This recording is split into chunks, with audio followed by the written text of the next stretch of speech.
What's up guys, it's ScannerMan93 again, here with another video. Today I am going to do just a short vid on the finished product of my engine tortorial that I made. So go ahead and load up the world.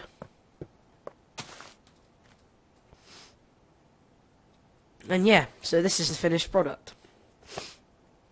So if we go ahead and press this button,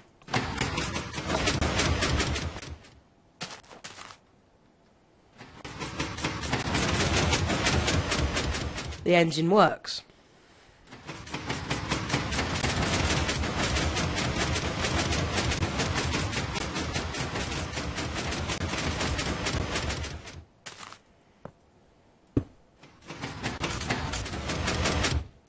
Now it's stopped.